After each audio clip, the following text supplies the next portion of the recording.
성도 여러분 안녕하십니까? 오늘은 사순절 묵상 9번째입니다. 요한복음 4장 27절에서 54절까지 말씀을 통해서 참 구주, True Savior에 대해서 함께 나누겠습니다. 오늘 요한복음 4장 27절에서 54절까지 말씀은 5가지 이야기가 나오고 있습니다. 첫 번째는 사마리아 여인의 증거가 나오고, 또 두 번째는 예수님의 양식에 대해서 예수님이 하신 말씀이죠. 그리고 세 번째로는 사마리아 사람들이 그리스도를 영접한 사건이 나옵니다. 그리고 갈릴리 전도의 이야기가 나오고, 갈릴리 사람들이 그리스도를 영접한 이야기가 나오고, 맨 마지막으로 두 번째 표적, 왕의 신하의 아들을 치유한 사건이 나오죠. 첫 번째로 우리가 볼 것은 사마리아 여인의 증거에 관한 것입니다. 우리가 지금 요한복음 4장을 보고 있습니다만, 요한복음 4장 26절까지의 말씀을 통해서 예수님께서 사마리아를 관통해서 갈릴리로 가시겠다고 했던 그 이야기를 우리가 지난 시간에 나누었죠. 오늘 우리가 함께 보는 이 사마리아 여인의 증거에 관한 이야기가 27절 이후에 나오고 있습니다. 27절부터 보면, 이때 제자들이 돌아와서 예수께서 여자와 말씀하시는 것을 이상히 여겼으나 무엇을 구하시나이까? 어찌하여 그와 말씀하시나이까? 묻는 자가 없더라. 자기들은 양식을 찾아가지고 양식을 사서 돌아오는 길이었다는 것이죠. 예수님께서 이 사마리아 여자와 대화하고 있는데 궁금증은 있어요. 이상히 여겼다. 왜냐하면 사마리아 여자와 대화를 나누시니까 이상하게 여겼던 것이죠. 그런데 거기에 대해서 이 제자들은 말하지 않습니다. 그런데 우리가 여기서 한 가지 알아야 될 게 있어요. 제자들이 생각했던 그 예수님께서 사마리아 여자와 함께 대화를 나누는 이 장면이 1세기의 유대 랍비들이 가지고 있었던 그 스타일이나 아니면 사람을 대하는 태도와는 전혀 달랐다는 사실을 우리가 알아야 됩니다.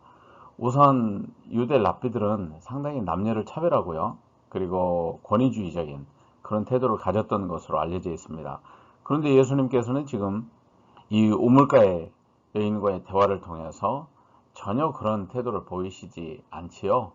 두 번째로 우리가 보아야 될 것은 사마리아 여자가 예수님과 대화를 통해서 굉장한 변화를 경험하게 되는데, 이 여자가 물동이를 버려두고 동네로 들어가서 사람들에게 이르되, 이 28절의 말씀은 여자의 삶에는 엄청난 변화입니다.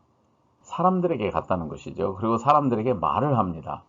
이 여자가 그 이전에 동네 사람들과 얼마만큼 교제하고 있었는지, 또 치밀하게 사람들과 함께 대화를 했는지 우리는 알 수 없지만, 이 여자의 삶으로 보면은 썩 그런 소셜한, 그러니까 사람들과 대화를 많이 하거나 아니면 친밀하게 말하거나 그런 여자는 아닐 수도 있습니다. 그런데 분명한 것은 이 여자의 삶에 엄청난 변화가 일어났다는 것이죠. 그래서 담대하게 사람들을 초청합니다. 와서 보라, 와서 보라. 이는 그리스도가 아니냐? 물론 자신이 완전히 그리스도라고 확신했다고 보기는 어렵다고 할지라도 분명한 것은 이 여인이 이제 그리스도가 아니냐? 이 말을 통해서 확신하고 있다는 이 사실을 우리가 알게 됩니다. 그래서 사마리아 사람들이 예수께로 나와 말씀을 듣는 놀라운 일들이 일어나게 된 것이죠. 이것이 사마리아 여인이 예수님을 만나고 나서 변화된 삶으로 증거하고 있는 아주 중요한 대목입니다. 그런데 우리가 한 가지 보아야 될 것이 있습니다. 그것은 복음이신 예수 그리스도를 인격적으로 만나면 그 삶이 달라지죠. 성품도 기질도 긍정적으로 변화합니다. 많은 사람들은 물론 성품과 기질은 절대 변하지 않는다 그렇게 얘기하는데, 하나님 앞에서 내가 받았던 모든 것의 그 선한 면, 긍정적인 면들이 다양하게 표출이 된다는 것이죠. 이 여인이 바로 그러한 변화를 경험하게 된 것입니다. 두 번째로 우리가 볼 것은 요한복음 4장 31절에서 38절까지 말씀을 통해서 예수님의 양식을 우리가 볼 수가 있는데, 예수님이 생각하는 그 양식, 예수님이 말씀하시는 양식이 무엇일까? 제자들이 사마리아 여자가 동네로 들어간 다음에 왔습니다. 그래서 랍비여 잡수소서 이렇게 말씀하는데, 주님께서는 그때 이런 말씀을 하세요. 내게는 너희가 알지 못하는 먹을 양식이 있느니라. 나의 양식은 나를 보내신 이의 뜻을 행하며 그의 일을 온전히 이루는 것이니라. 두 가지입니다. 나를 보내신 이의 뜻을 행한다. 그리고 그 일을 완전히 이루는 이것이다. 이런 말씀을 하시죠. 상황적으로 보게 되면 제자들은 지금 먹는 것에 관심이 많죠. 아니, 아마도 예수님께서 줄이시고 피곤하시고 기다리셨기 때문에 예수님께 그 필요를 채워드리기 위해서 아마도 관심을 가졌던 것 같습니다. 그러니까 현실적인 문제, 지금 먹는 양식에 그들의 관심이 집중되어 있는 것이죠. 그런데 한편으로는 또 우리가 생각을 해보면 사마리아에 지금 예수님이 오신 목적에 대해서 이 제자들이 관심을 가지고 있는가, 그렇지 않는가, 여기에 대해서도 우리가 생각을 해볼 필요가 있습니다. 분명한 것은 예수님께서는 무엇을 추구하며 살아야 될 것인지에 대해서 이 사건을 통해서, 이 상황을 통해서 보여주십니다. 예수님께서는 아버지의 뜻, 그 뜻을 행하고 그 일을 완전히 이루는 것이 예수님의 양식이다, 존재 양식이다, 존재하는 이유다, 삶의 목적이다, 이것을 가르쳐 주신 것이죠. 두 번째로 우리가 보아야 될 대목은 35절부터입니다. 이 35절부터 38절까지의 말씀을 통해서 보면 추수하기 위해서 제자들을 보내신다라고 하는 이 사실을 알게 됩니다. 넉 달이 지나야 추수할 때가 이르겠다 하지 아니하느냐? 그러나 너희 눈을 들어 밭을 보라. 희어져 추수하게 되었도다. 거두는 자입니다. 거두는 자가 이미 싹도 받고 영생에 이르는 열매를 모으나니 이는 뿌리는 자와 거두는 자가 함께 즐거워하게 하려 함이라. 그런즉 한 사람이 심고 다른 사람이 거둔다 하는 말이 옳도다. 내가 너희로 노력하지 않은 것을 아니한 것을 거두러 보내었노니 다른 사람들은 노력하였고 너희는 그들이 노력하는 것에 참여하였느니라. 이 말씀이죠. 그런데 여기에서 중요하게 다룰 수 있는 내용들이 있습니다. 그것은 거두는 자와 뿌리는 자가 있고요. 지금 추수할 때가 되었다 이 말이에요. 주님께서 오실 땐 영생에 이르는 열매를 모으나니, 다시 말하면 영생에 이르는 열매를 모으는 추수의 때가 되었다는 것입니다. 그래서 뿌리는 자와 심는 자가 있고 동시에 거두는 자가 있는데 주님께서는 지금 제자들을 거두는 자로 보내셨다고 그랬잖아요. 오늘 이 말씀을 통해서 우리가 알아야 될 게 있습니다. 제자들, 다시 말하면 그리스도의 제자들은 거두는 추수 때 이 추수를 위해서 보냄을 받은 자들이다. 아포스톨로스, 보냄을 받은 자들이다. 이 사실을 우리가 알아야 된다는 것입니다. 이 34절에 나를 보내신 이의 뜻을 행하며 그의 일, 하나님의 일이죠. 예수님의 일이 아닙니다. 하나님의 일입니다. 아버지 하나님의 일입니다. 사람의 일이 아닙니다. 이 아버지 하나님의 일을 완전히 이루는 것이다. 성취하는 것이다. 다시 말하면 하나님의 뜻을 이루기 위해서 예수님께서는 제자들을 추수하도록 보내시는데 하나님의 뜻을 성취하고 그 일을 완전히 이루도록 보내신다는 것입니다. 그러니까 예수님께서 이 말씀을 통해서 하신 아주 궁극적인 뜻은 뭐냐면 지금 사마리아 지역을 통과해서 여기를 지나가시려고 하고 여기에서 한 여인을 만나신 것도 주님이 직접 추수하시는 본을 보이신 것이죠. 이와 같은 놀라운 일들이 있고 나서 사마리아 사람들이 그리스도를 영접하는 사건이 일어난 것이 요한복음 4장 39절에서 42절의 말씀인데, 자, 사마리아 여자의 말이 내가 행한 모든 것을 그가 내게 말하였다 증언함으로 그 동네 중에 많은 사마리아인들이 예수를 믿었습니다. 그리고 사마리아인들이 예수께 와서 자기들과 함께 유하기를 청하니 거기서 예수님이 이틀 더 유하셨습니다. 그리고 예수님의 말씀으로 인해서 믿는 자가 더욱 많아져서 그 여자에게 말하되 이제 우리가 믿는 것은 내 말로 인함이 아니니 사마리아 여자 당신이 말하기 때문에 우리가 믿는 것이 아니라 이는 우리가 친히 듣고 그가 참으로 세상의 구주신 줄 알미라 하였더라. 그러니까 사마리아 사람들이 지금 그리스도를 영접한 동기는 무엇입니까? 사마리아 여인의 회심에서부터 시작되잖아요. 그리고 증언이 있습니다. 그 증언함으로라고 하는 말을 직역을 해보면 그 여인이 계속하여 증거하는 말 때문에 이렇게 됩니다. 그러니까 여인이 증거하고 또 그리스도께서 어떤 분이신지, 예수 그리스도, 바로 그 유대인인 분이 어떤 분이신지를 이 여인이 경험한 것을 그대로 증언하니까 사람들이 생각이 달라진 거예요. 우선 그렇게 되기 위해서 사마리아 사람들이 그리스도를 영접하기 위해서는 이와 같이 사마리아 여인 한 사람의 회심이 있었고 증언이 있었습니다. 그런데 분명한 것은 사마리아 사람들이 생각했던 그 여인이 아닌 거예요. 그러니까 이 여인이 변화됐다고 생각하는 그 생각의 변화가 있었던 것이죠. 물론 그 사람들은, 사마리아 사람들은 그 여인을 압니다. 여인의 삶을 압니다. 여인의 과거도 알고 현재도 알죠. 그런데 그녀가 변화되었습니다. 그리고 확신에 찬 그녀의 증언을 들었어요. 그럴 때에 사마리아 사람들은 변화되기 시작한 것이죠. 생각이 달라지기 시작한 것이에요. 그래서 변화된 사람들의 증언이 가장 설득력이 있는 것입니다. 우리가 주 안에서 변화되면 우리의 말이 달라지고 언어가 달라지고, 그리고 사람들에게 설득력이 있는 것이죠. 그리고 그들은 예수님이 더 머무시기를 청했고 이틀 동안 말씀을 들었고, 그들은 고백합니다. 그가 참으로 세상의 구주시다. 그들이 고백한 이 마지막 말, 바로 그분이 세상의 구주시다. 참으로 세상의 구주시다. 이 소테르라고 하는 말은, 그러니까 세비어, 구주라고 하는 말은 오직 하나님께만 쓸 수 있는 단어입니다. 그러니까 사마리아 사람들이 예수께서 하나님이라고 그렇게 고백하는 것이죠. 도마가 고백한 게 있죠. 나의 주시면 나의 하나님이시니이다. 그런데 도마는 사실 의심했던 사람이잖아요. 그 의심했던 그 경험, 실패한 경험 직후에 예수님께서 하셨던 말씀을 통해서 도마는 고백하죠. 그러니까 도마가 사실은 주님을 계속 만나고 있었잖아요. 3년 동안 만났는데, 그런데 주님을 제대로 알지 못한 거예요. 그랬던 도마가 주님과 진정한 그 내면의 만남을 통해서 고백한 것이 요한복음 20장 28절에 나와 있는 아주 유명한 이 고백이 된 것이죠. 나의 주시면 나의 하나님이시니이다. 오늘 우리도 주님을 더욱 내밀한 만남, 인격적인 만남을 통해서 주님을 경험하고, 또 쓰여진 말씀이 우리의 삶을 읽어서 해석하고, 또 그 쓰여진 말씀이 우리의 삶을 변화시켜서 그 쓰여진 말씀이 살아있는 living word, 살아있는 하나님의 말씀으로 우리에게 와닿을 때 우리의 존재가 변화되고 우리의 생각이 변화되고 우리의 삶이 달라지잖아요. 그렇습니다.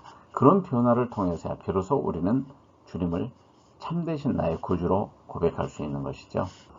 이제 네 번째 이야기입니다. 갈릴리 사람들이 그리스도를 영접한 이야기인데, 오늘 본문의 말씀을 보면 이틀이 지남에 이렇게 되어 있습니다. 그래서 예수께서 거기를 떠나 사마리아를 떠나 갈릴리로 가시며 친히 증언하시기를 선지자가 고향에서는 높임을 받지 못한다 하시고, 갈릴리에 이르심에 갈릴리인들이 그를 영접하니, 이는 자기들도 명절에 갔다가, 6월절이죠.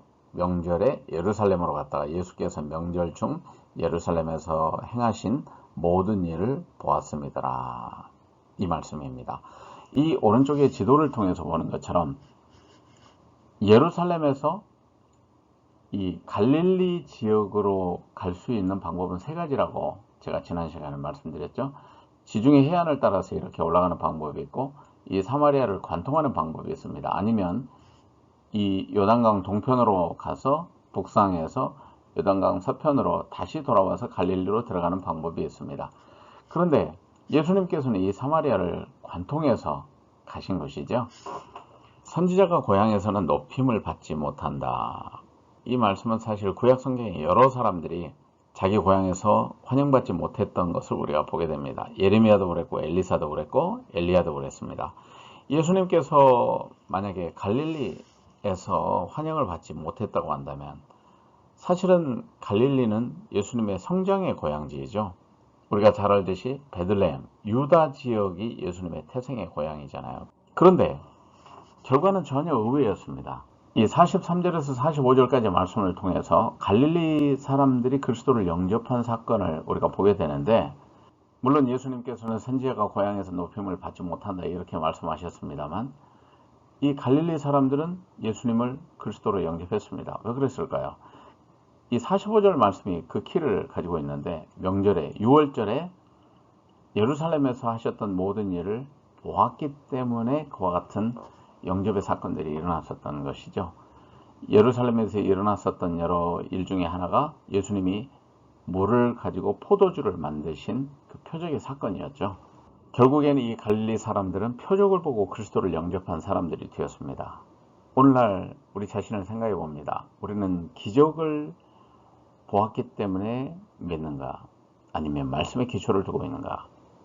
오늘 많은 사람들이 표적에 기초한 믿음을 가지고 있다고 한다면 그것은 아마도 모래 위에 성을 쌓는 그런 믿음이 될 것입니다. 그런데 말씀이신 그리스도, 반석 되시는 그리스도에게 기초를 둔 믿음이라고 한다면 바른 믿음 아니겠습니까? 오늘 갈릴리인들이 그리스도를 영접한 이 사건과 그리고 또 그 이전에 사마리아 사람들이 그리스도를 영접했던 이 두 가지의 사건을 통해서 사실은 아주 중요한 것이 비교되고 있다는 사실을 우리가 알게 됩니다. 이제 마지막 사건입니다. 두 번째 표적의 사건인데 신하의 아들을 치유한 사건이 나옵니다. 46절에서 54절의 말씀인데 첫 번째 표적은 가나의 사건이었죠. 그런데 같은 장소에서 일어난 일입니다. 물로 포도주를 만드셨던 바로 그 가나에서 이 왕의 신하를 만나게 되죠. 왕의 신하가 거주했던 곳은 케이퍼나움입니다. 다소 떨어진 곳이었고 그때 당시에 왕은 갈릴리 본부왕이었던 헤롯 안티바스인 것으로 그렇게 우리가 이해하면 되겠습니다. 그런데 이 왕의 신하의 당면 문제는 내 아들의 병을 고쳐주소서, 그러니까 그 신하의 아들이 죽게 된 것이죠. 병들어서 곧 죽게 되었습니다. 이런 상황에서 절박해서 예루살렘에서 유대에서 갈릴리로, 그 북쪽 갈릴리로 예수님이 오셨다는 소문을 듣고 이 왕의 신하가 주님을 만나러 온 거예요. 그때 예수님의 반응, 첫 번째는 굉장히 준엄한 말씀을 하시는데 너희는 표적과 기사를 보지 못하면 도무지 믿지 아니하리라. 그러니까 유대인들은 이 표적과 기사라고 하는 것은 이적입니다. 표적과 이적, 사인과 미러클을 보지 않으면 도대체 믿지 않는다. 이런 걸 뭐라고 말하죠? 표적주의 신앙이라고 말할 수 있잖아요. 그것을 마치 경고하는 듯이 말씀한 것입니다. 영적으로는 척박하고 무지합니다. 그리고 신앙의 뿌리가 깊지 못합니다. 반짝해서 믿을 수는 있는데 은혜의 사건을 만나면 믿지만 아주 평범하고 평이하고 그리고 말씀으로 계속 양육되지 않으면 도대체 믿음이 자라지 않는 그러한 영적인 척박한 상태를 말하는 것 아니겠습니까? 그래서 사도 바울도 고린도 교회에 보낸 서신을 통해서 이런 말씀을 전하죠. 유대인은 표적을 구하고 헬라인은 지혜를 찾으나 우리는 십자가에 못 박히신 그리스도를 전하니, 다시 말하면 십자가에 못 박히신 그리스도가 하나님의 지혜라는 거예요. 세상에 볼 때는 어리석게 보지만 그러나 하나님께서는 가장 지혜로우신 사건으로 하나님의 독생자의 십자가의 죽음을 얘기한다는 것이죠.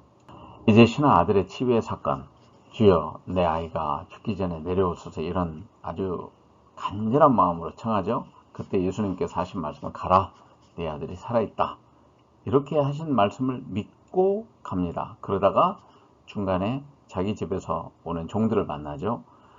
아들이 나왔다고 얘기를 들어요. 그때에 묻죠. 언제인가 물어보니까 예수님께서 내 아들이 살아있다 라고 말하던 그때 그 시간이었어요. 그때가 7시쯤 됐다고 성경에 기록되어 있는데 그때인 줄 알고, 다시 말하면 예수님께서 그렇게 모든 것을 다 아시고 그렇게 멀리 떨어져 있는 그 아들이 살아있다고 하는 것 자체를 말씀하실 수 있는 분이라고 한다면 신령한 분이고 그리고 사람의 능력으로는 알 수 없는 분이라는 것이죠. 그래서 이 왕의 신하는 자기와 그 온 집안이 다 믿으니라. 이 신하 아들의 치유 사건을 통해서 그 집안이 전도된, 그리고 회심하고 하나님께로 나와 예수께서 그리스도이신 것을 믿고 영접한 사건이 나오게 된 것입니다. 그런데 여러분 생각해 보십시오. 이 가버나움도 결국에는 갈릴리 지역이잖아요. 갈릴리 지역에서 선지자가 그 고향에서 영접을 못 받는데, 그런데 그리스도를 믿고 따르고 그리고 영접한 사건이 이 갈릴리 사람들 속에, 예루살렘을 다녀왔었던 갈릴리 사람들 속에서 일어나고, 또 왕의 신하도 이와 같은 놀라운 회심의 사건을 경험하고 온 집안이 다 믿게 된 이 얘기를 성경이 증언하고 있는 것입니다. 이제 오늘의 말씀을 마칩니다. 오늘 본문의 중요한 사건들은 5가지였습니다. 사마리아 여인이 증거했던 사건, 그리고 또 예수님께서 하셨던 말씀, 하나님의 뜻과 하나님의 일을 이루는 것이 예수님 자신의 양식이라고 말씀하셨죠. 그리고 세 번째로는 사마리아 사람들이 그리스도를 영접한 사건이었고요. 그리고 네 번째로는 갈릴리인들이 그리스도를 영접한 사건이었습니다. 그 다음에 마지막으로 두 번째 표적. 첫 번째 표적은 가나의 사건으로 물이 포도주가 된 사건인데 똑같은 장소, 그 가나에서 두 번째 표적이 일어난 거예요. 신하의 아들이 치유받은 사건을 통해서 이 신하의 가정이 그리스도를 영접한 사건을 우리가 보게 됩니다.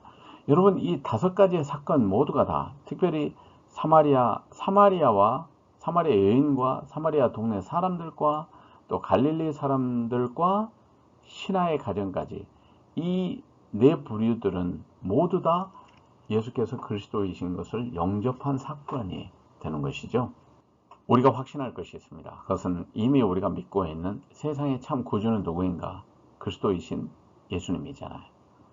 오늘 이 말씀을 통해서 우리가 바로 세상의 참 구주 되시는 예수 그리스도, 오늘 우리에게 세상의 참 구주가 되시는 예수 그리스도, 그 주님께서는 우리를 보내십니다.